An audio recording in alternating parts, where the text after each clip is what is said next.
உன் காதலால் கைதியானேன். அத்தியாயம் 40. தன் தங்கை கூறியதை கேட்ட துபிஷனுக்கு யோசனை தோன்றியது.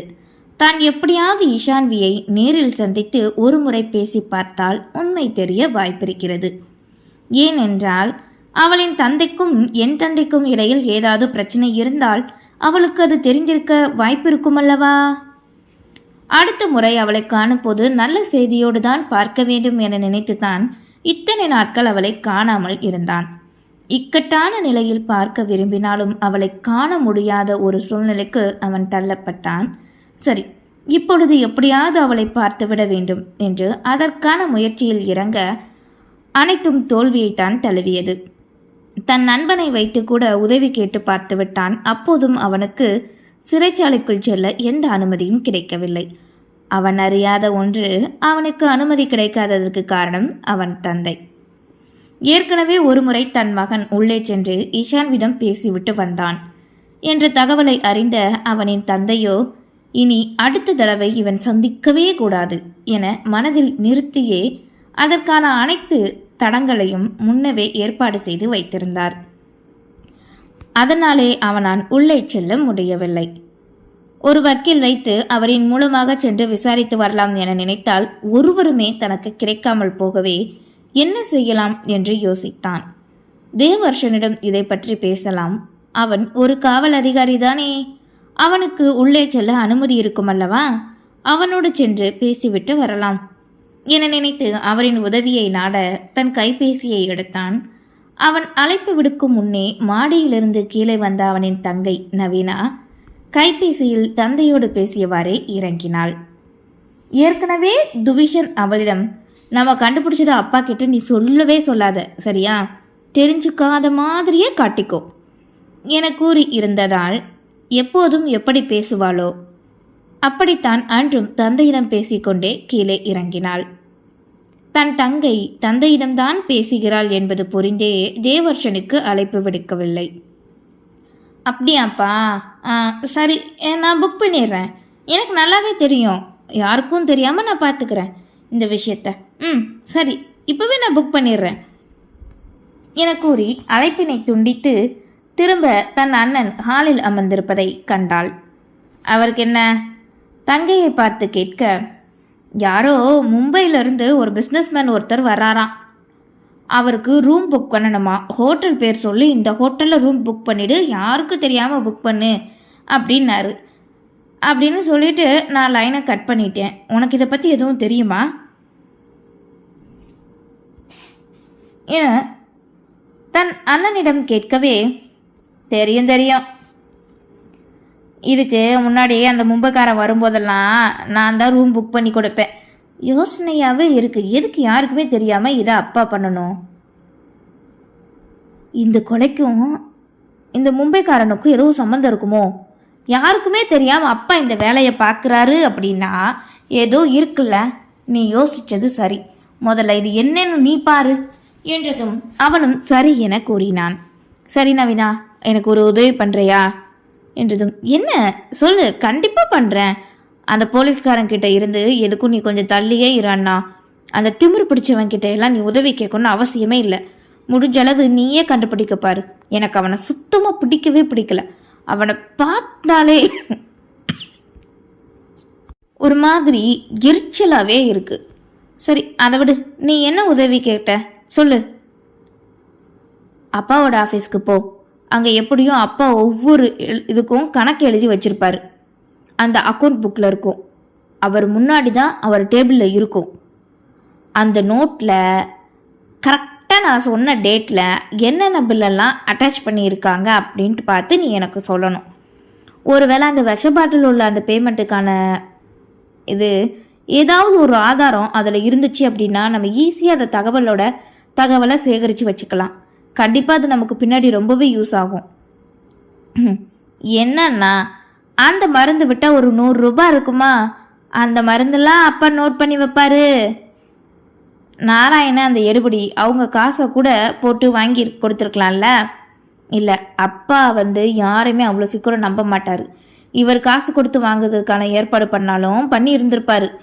அதனால நான் சொல்கிறத நீ செய், சரியா? என்றதும் அவளும் சரி என கூறி அப்போதே செய்கிறேன் என்றவாறு அங்கிருந்து விலகிச் சென்றாள். மதிய நேரம் போல் தந்தையின் அலுவலகத்திற்கு வந்தவளோ அங்கே ஒரு சில கட்சி ஆட்கள் மட்டுமே இருப்பதை கண்டவளோ, சரி இதுக்குத்தான் நமக்கு நேரம் என நினைத்து தந்தையின் அறைக்குள் நுழைந்தாள். அங்கே பரந்தாமன் இருந்தால் மட்டுமே அவரின் அறைக்குள் மற்ற யாராலையும் நுழைய முடியும். மீதி நேரங்களில் யாரும் வரமாட்டார்கள். அதனாலே பயமின்றி அண்ணன் கூறிய அந்த தேதியில் என்னென்ன இவர்கள் வாங்கினார்கள் என்பதற்கான கணக்குகள் வரவு செலவு எல்லாம் இருக்க அதெல்லாம் பார்த்தவளுக்கு இதர செலவில் 1000 ரூபாய் இருந்தது. ஆனால் இந்த 1000 ரூபாய் எதற்கான செலவு என்றுதான் அதில் குறிப்பிடப்படவில்லை. மற்ற அனைத்தையும் உண்பதற்கான செலவு முதற்கொண்டு அனைத்தும் எழுதியிருக்க இந்த பணம் மட்டும் ஏன்? குழம்பியவள் அதனை அப்படியே போட்டோ எடுத்து தன் அண்ணனுக்கு அனுப்பி அழைப்பு விடுத்து தகவலையும் கூறினாள். ரொம்ப தேங்க்ஸ் நவீனா, நீ அங்கே இருக்காத, கிளம்பிரு. அப்புறம் நீ டாக்டருக்கு படிக்கணும்னு ரொம்பவே ஆசைப்பட்டேல்ல, இப்போதான் எனக்கு என் ஃப்ரெண்டு மூலமாக ஒரு தகவல் கிடைச்சிருக்கு. ஒரு சீட்டு இருக்குது, நான் வேணா அப்ளை பண்ணி வைக்கட்டா? இல்லை நீ ஃபாரின் தான் போகணும்னு நினைக்கிறியா? எங்கேனாலும் எனக்கு ஓகே தான். எனக்கு டாக்டருக்கு படிக்கணும்னு ஒரு ஆசை, அவ்வளவுதான். என்னோட டீட்டெயில்ஸ் எல்லாம் ரூமில் தான் இருக்குது, எடுத்துக்கோ அண்ணா. நீ மார்னிங் என்கிட்ட சொல்லியிருக்கலாம்ல. சரி சரி, உனக்கே இப்போ தானே இன்ஃபர்மேஷன் கிடச்சிது, அப்ளை பண்ணிடுண்ணா.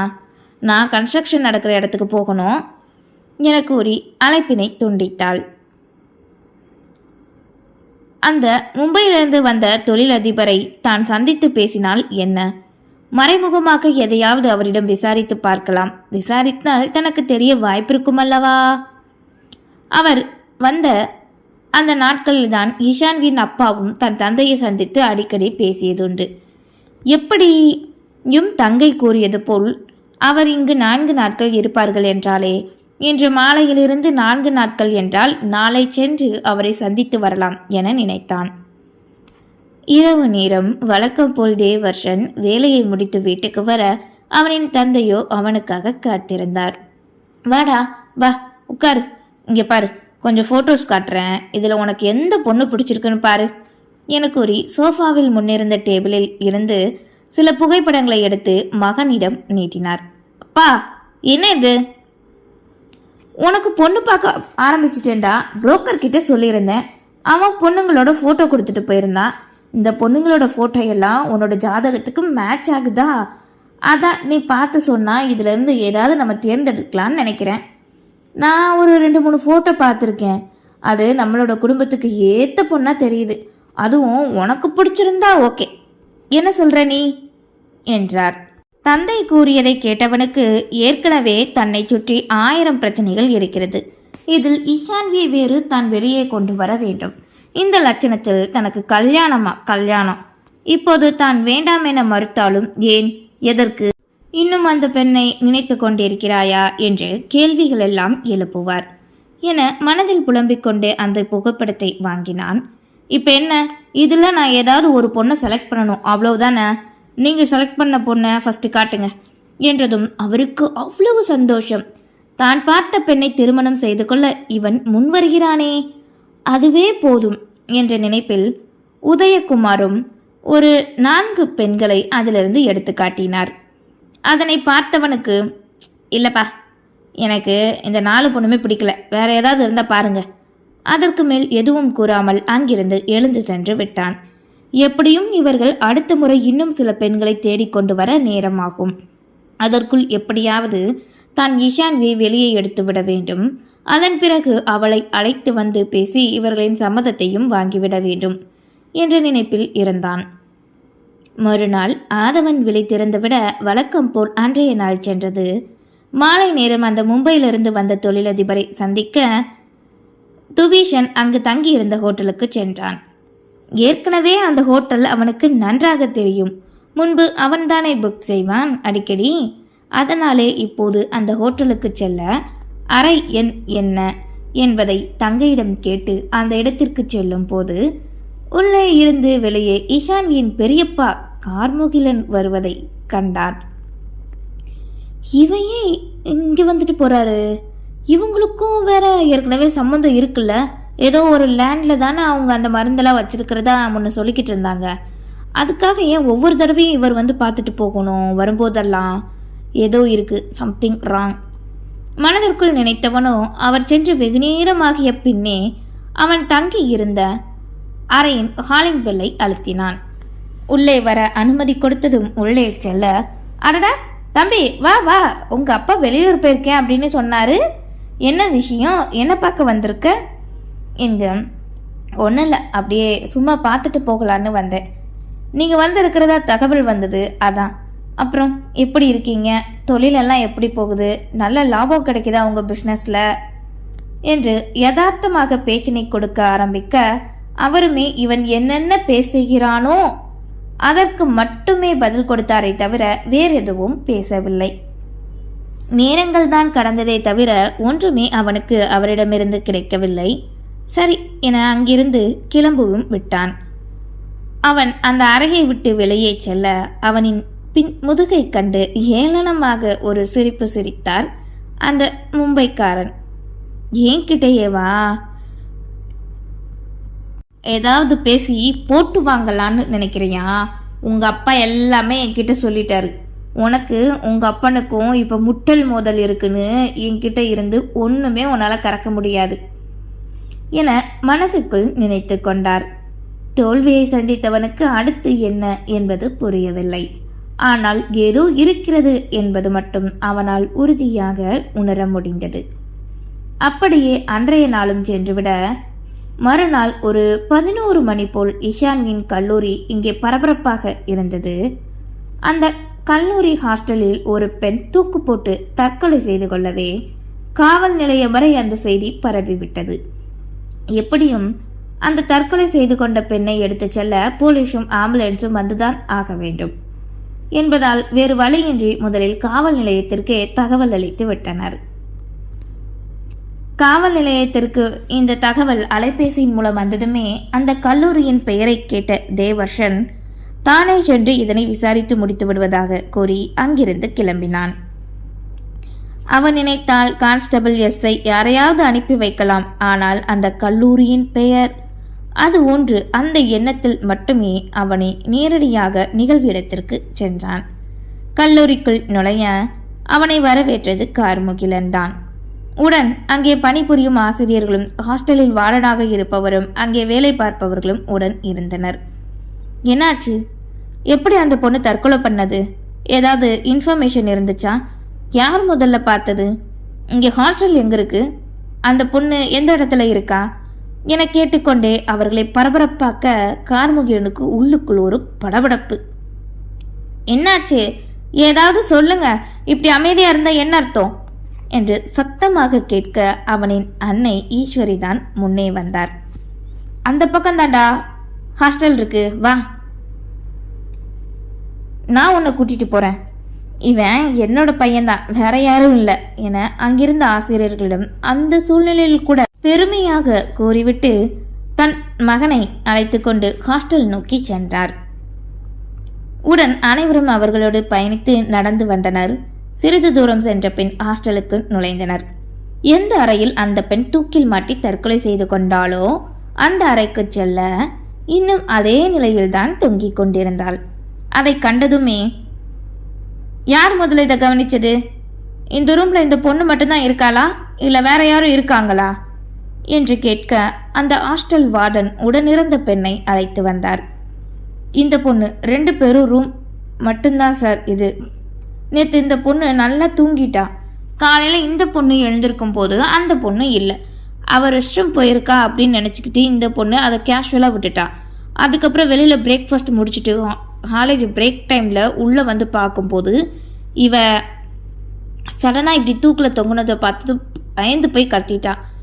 நாங்களும் சத்தம் கேட்டு வந்து பார்த்தா இப்படியெல்லாம் நடந்து போச்சு சார் என்று அந்த வார்டன் தனக்கு தெரிந்ததை கூறவே, ஏன் இந்த பொண்ணு எதுவும் பேச மாட்டாளா? நீங்கள் மட்டும்தான் பேசுகிறீங்க? அவ ரொம்ப பயந்து போயிட்டா சார்.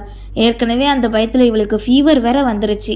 அதனால தான் நானே பேச வேண்டியதாக இருக்கு சார் என்றதும் ஆம்புலன்ஸ் வரவே கான்ஸ்டபிள் மற்றும் ஆம்புலன்ஸில் வந்தவர்களின் உதவியோடு அந்த பெண்ணை கீழே இறக்கி அங்கிருந்து அப்புறப்படுத்தி அழைத்து சென்றனர். அவளின் தோழிகள் அனைவரும் கண்ணீர் விட்டு கதறி அழுதனர். அவர்கள் ஹாஸ்டலில் இதுதான் ஒரு பெண் தற்கொலை செய்து கொண்டது முதல் முறை. ரூம் செக் பண்ணுங்க, ஏதாவது ஆதாரம் இருக்கான்னு பாருங்க, இந்த பொண்ணோட ஃப்ரெண்ட்ஸ் எல்லாம் நான் கொஞ்சம் விசாரிக்கணும் என்றதும் கல்லூரியில் படிக்கும் அவளின் தோழிகள், ஹாஸ்டல் தோழிகள் என்று அனைவரையும் அழைத்து தன் விசாரணையை அங்கேயே நடத்த ஆரம்பித்தான். பெண்கள் காவல் நிலையம் அழைத்துச் செல்ல வேண்டாம் என நினைத்து அங்கேயே விசாரணையை தொடங்கினான். மாலை 4 மணி வரைக்கும் அனைவரிடமும் தனித்தனியாக விசாரணையை நடத்த நேற்று இரவு வரை அந்த பெண் எந்த ஒரு பிரச்சனையுமின்றி சந்தோஷமாக இருந்தது. வழக்கம் போல் சுற்றி வந்தது. இதுவரை யாரையுமே காதலிக்கவில்லை. அவளுக்கென்று எந்த பிரச்சனையும் இல்லை, பண கஷ்டம் கூட இல்லை. அப்படி இருக்கும்போது திடீரென தற்கொலை என்றால் எப்படி? இவன் விசாரித்த இதையெல்லாம் சேர்த்து வைத்து ஒரு கோப்புகளாக ரெடி பண்ணி அங்கிருந்து கிளம்பினான். நன்றி.